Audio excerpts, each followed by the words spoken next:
রাতের বেলা ঘুমাইয়া গেছো, ঘুমের ঘরেও তো কত বান্দার মরণের খবর। ভোরবেলা মা উইঠা ডাক দিয়া কয়, বাবা ওঠ, ওয়াজ মাহফিলে গেলি, আজকে ফজরের নামাজটা আদায় কর। কোনো আওয়াজ নাই। মা ঢুকিয়া দেখে বাচ্চাটা, সন্তান, পুরা শরীরটা সাদা হয়ে গেল, কাঠের মতো শক্ত। মা একটা চিৎকার দিয়া কয়, তোরা কোথায় আছো? দেখ আমার বাবাই বুঝি দুনিয়াতে আর জিন্দা নাই। একটা চিৎকার দিয়া কয়, তোরা কোথায় আছো? আয় আয়, আমার এখন আব্বু বলিয়া কে ডাকবে? আমার সন্তানের আম্মু ডাকে আমি এত মজা পাইতাম, আজকে আমার সন্তান দুনিয়ার থেকে বিদায় হলো, আমারে আম্মু বলে কে ডাক দিবে? ও সন্তান,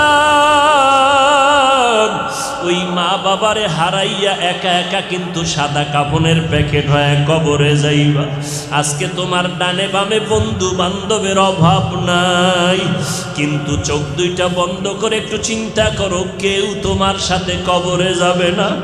আজকে আমি বক্তা মানুষ, কত সম্মান, ভক্তবৃন্দের অভাব নাই।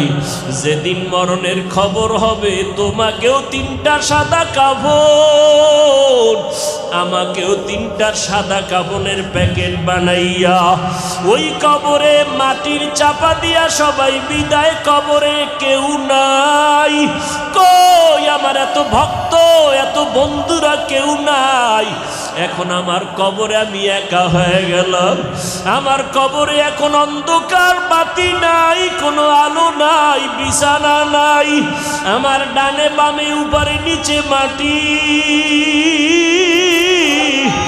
ওই কবরে এখন আমার সুয়াল জবাব শুরু হয়ে যাবে। দুইজন ফেরেশতা আসিয়া হাজির হয়ে যাবে। আমার মা যতই কান্না করে, কেউ কবরে আর আসবে না। আমার বাবা আমার কবরে যাবে না। আমার বন্ধু আর টেলিফোন করে খবর নিবে না। আমার বাচ্চাগুলো আব্বু আব্বু বলে কাঁদবে আর বলবে, আমার আব্বুরে তোমরা কই নিয়ে যাইতেছ?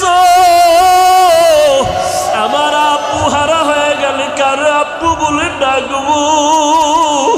কারে আব্বু বলে ডাকবো রে যুবক? পাও দুইটা যদি আগায়া দাও, পায়ে হাত রেখে বলি, আর নামাজ বাদ দিও না রে যুবক। আর দাড়িটা কাইটা আমার নবীরে কাদাইস না রে যুবক। পায়ে হাত রেখে বলি, মাওলার কাছে তওবা করো আর কাঁদো। নবী বলেন, জাহান্নামের কথা শুনিয়া যদি এক ফোঁটা চোখের পানি ছেড়ে মাওলার কাছে মাপ চাইতে পারো,